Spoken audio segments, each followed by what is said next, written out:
Opa, tudo bem? Eu sou o Luiz Camargo e seja muito bem-vindo. Sim, o próprio STF, com a ajuda da imprensa oficial do regime, entregaram toda a farsa. E os Estados Unidos, por sua vez, deram a resposta derradeira. Pessoal, já vai mandando aquele like esperto no vídeo, deixe também um comentário qualquer, nem que seja só um alô mesmo, pois isso faz com que a plataforma entregue o vídeo para mais pessoas. Aproveita também e confere se você continua inscrito no canal, aciona o sininho das notificações e, se for novo por aqui, dê essa moral e se inscreva no canal. Feito? Então vamos lá. Antes de entrarmos no tema desse vídeo propriamente, acho importante analisarmos rapidamente as últimas manobras do Congresso com relação à anistia.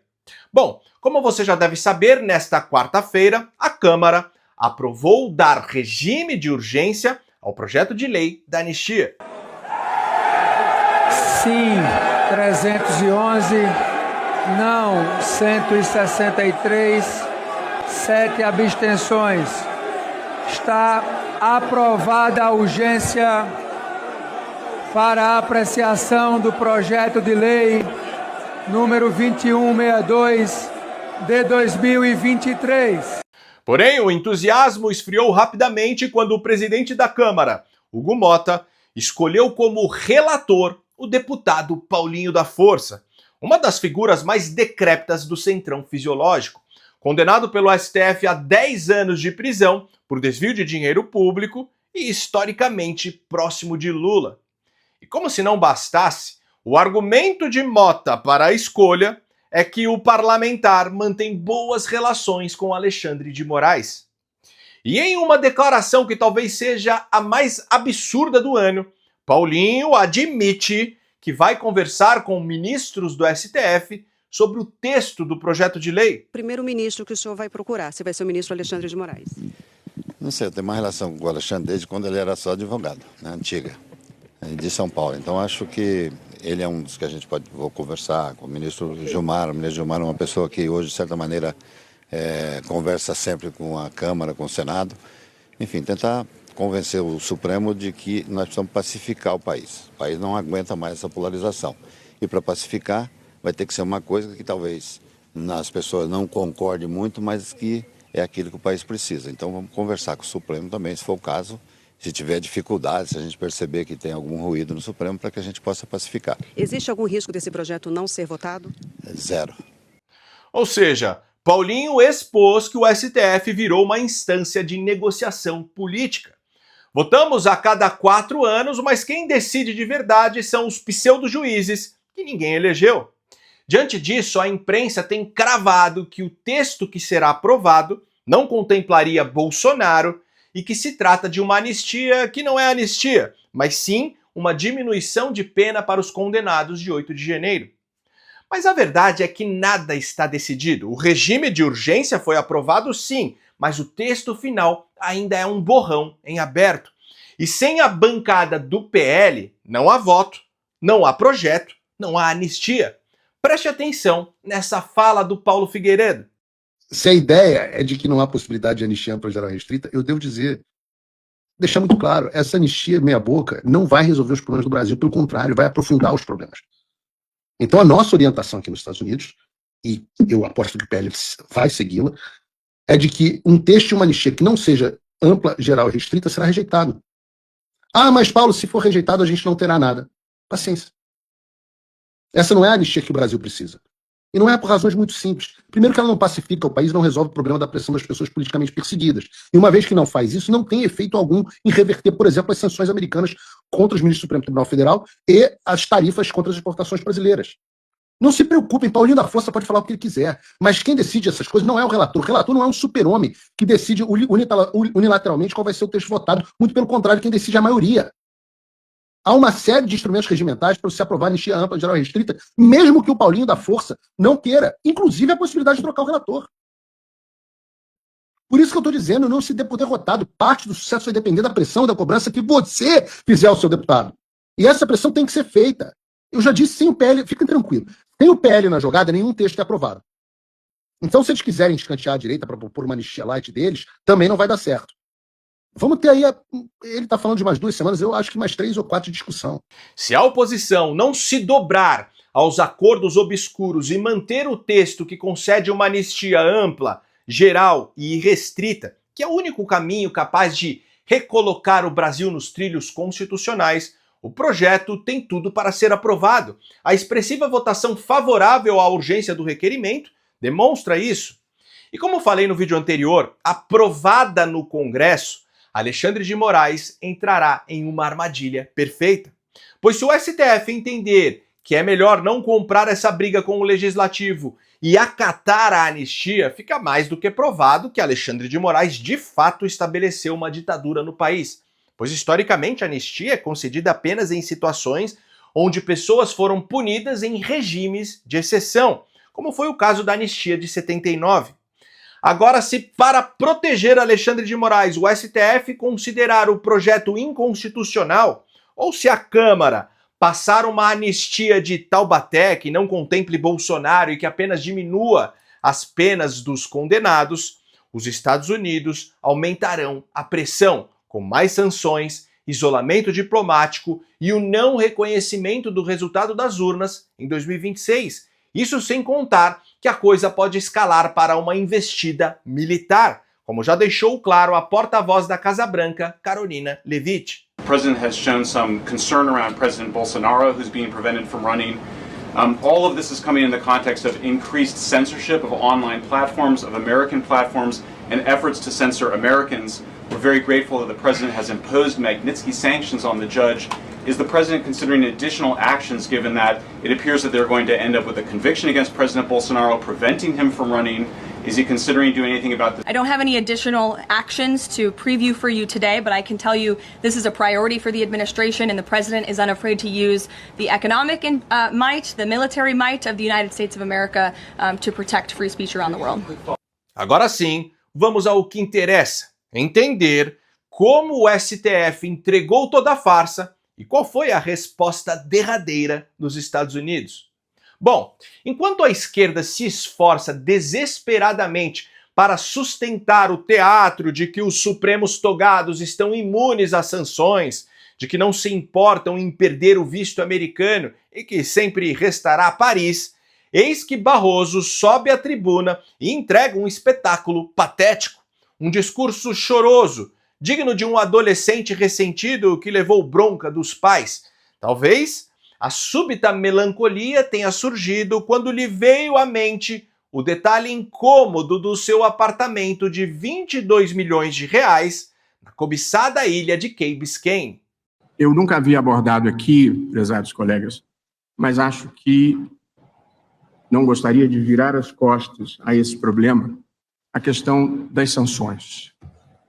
E eu refleti muito, porque acho que há uma imensa incompreensão e eu me senti motivado a fazer isso, até porque, como é público e notório, eu tenho muitas ligações com os Estados Unidos, onde estudei, vivi e trabalhei em diferentes épocas da minha vida. Parece que sentiu.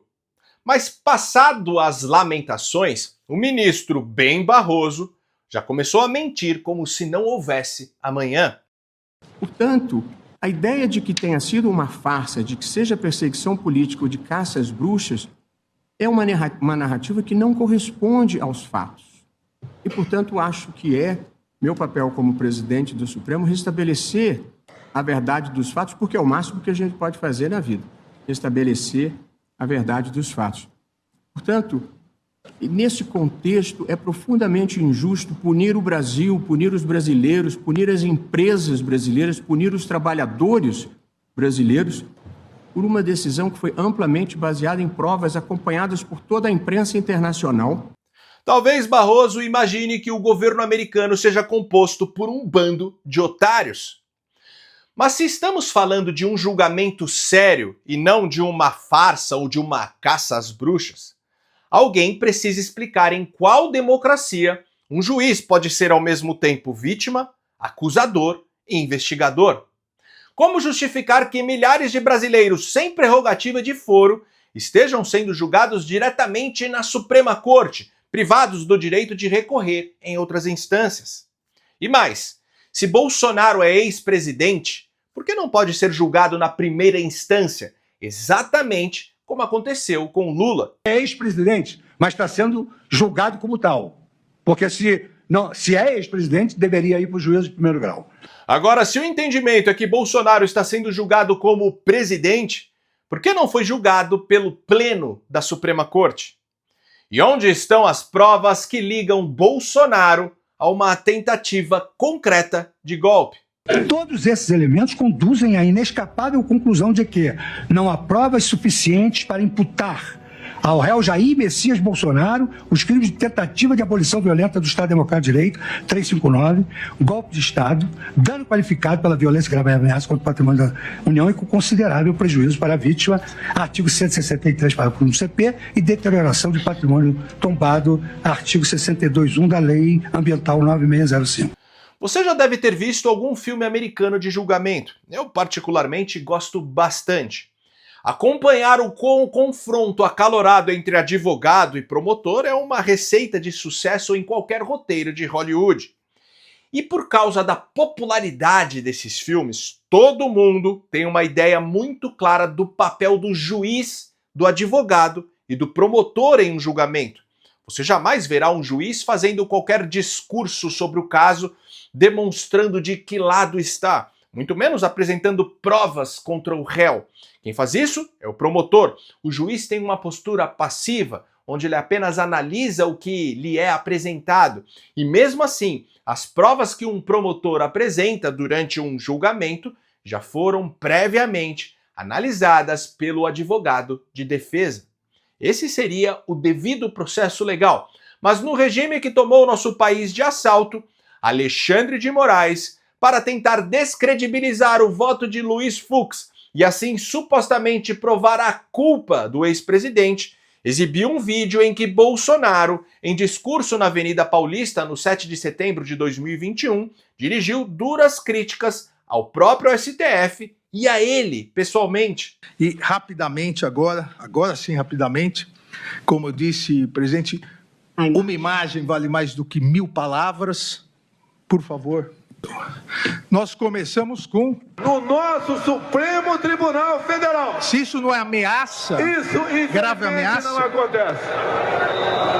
Temos um ministro dentro do Supremo que ousa continuar fazendo aquilo que nós não admitimos. Dizer a esse ministro que ele tem tempo ainda para se redimir. Tem tempo ainda de arquivar seus inquéritos. Arquivar os inquéritos. Ou melhor, acabou o tempo dele. Sai, Alexandre de Moraes! Deixa de ser canalha!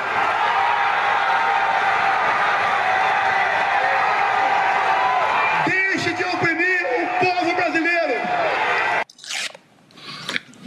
Eu pergunto, e obviamente é uma pergunta retórica, e aqui foi dito corretamente, nesse plenário da primeira turma, que o que nós decidimos aqui vale para todos os tribunais e todos os juízes do país. Algum de nós aqui, o nosso eminente decano, algum de nós permitiria e afirmaria que isso é liberdade de expressão e não crime? Você não precisa ser jurista nem sequer estudante de direito para compreender que um juiz exibir em pleno julgamento um vídeo em que é pessoalmente atacado pelo réu como justificativa para condená-lo é algo absolutamente inconcebível em qualquer democracia. Mas voltando ao Barroso. E também não é justo punir os ministros que com coragem e independência cumpriram o seu papel. No Brasil, a ampla maioria da sociedade reconhece que houve uma tentativa de golpe e que foi importante julgar os seus responsáveis. Essa é a verdade dos fatos, contada objetivamente, sem adjetivos. É óbvio que a ampla maioria dos brasileiros sabe que houve um golpe. Só que não aquele encenado com cidadãos desarmados invadindo prédios em Brasília. O verdadeiro golpe foi outro. quando a Suprema Corte, para derrotar o que chama de bolsonarismo, tirou da cadeia um criminoso condenado em 3 instâncias pelo maior esquema de corrupção da história moderna para colocá-lo na presidência. Nós derrotamos o bolsonarismo! Esse foi o verdadeiro golpe. Mas enfim, nada como a própria imprensa oficial do regime desmentir o Barroso, provando por A mais B que o julgamento é de fato uma farsa. Preste atenção nessa notícia que a Folha de São Paulo, por ter interlocutores dentro do Supremo, concedeu em primeira mão. Abre aspas. Trump levará Bolsonaro à papuda se aumentar sanções ao Brasil. Dizem ministros do STF que reagiram com indignação à ameaça dos Estados Unidos de aumentar sanções ao Brasil. Fecha aspas. Eis que Christopher Landau, o segundo homem no Departamento de Estado dos Estados Unidos depois de Marco Rubio, respondeu, abre aspas, se este relatório for preciso, apenas confirma que todo o processo judicial em curso no Brasil é uma farsa política. Aqueles que alegam estar seguindo o Estado de Direito não podem aumentar a pena de um réu criminal à luz da resposta de terceiros à sua decisão. Como Donald Trump e Marco Rubio enfatizaram, os Estados Unidos responderão adequadamente a essa caça às bruxas política e não serão dissuadidos por ameaças judiciais. Fecha aspas. A imprensa noticia com a serenidade de quem fala de como estará o clima no fim de semana que o STF cogita endurecer a pena de Bolsonaro, não por algum ato novo do réu, até porque ele já foi julgado, mas como retaliação antecipada às possíveis sanções que o governo americano vem a impor contra os próprios ministros. O recado é cristalino. Já não se trata de justiça, mas de vingança. E como mostra a declaração pública do subsecretário de Estado dos Estados Unidos, não é preciso ser brasileiro para enxergar que isso rasga, sem pudor, o próprio conceito de Estado de Direito. Como falei, Landau é o segundo no Departamento de Estado, e ele fez questão de transmitir o recado de Marco Rubio. Os Estados Unidos responderão adequadamente. Temos que ter em mente que hoje Donald Trump movimenta seu poderio militar na América do Sul em uma ofensiva direta contra a narcoditadura de Nicolás Maduro na Venezuela. E lá, a ofensiva também começou apenas com sanções e embargos comerciais. Se você gostou desse vídeo e acha esse tipo de conteúdo importante, ainda mais com toda essa perseguição às vozes conservadoras nas redes sociais, considere de verdade ajudar a manter esse canal em plena atividade. Pode ser com qualquer valor. Minha chave Pix é o e-mail luiscamargopix@yahoo.com. Luiz Camargo Pix tudo junto, luisconz@yahoo.com. Não tem BR. Ou se preferir, o link do nosso Apoia-se está aqui na descrição do vídeo ou fixado no primeiro comentário. No mais, curte e compartilhe ao máximo esse vídeo, deixe aqui seu comentário para ajudar no engajamento e me siga em todas as redes sociais, @LuizCamargoVlog. Então até o próximo vídeo, valeu!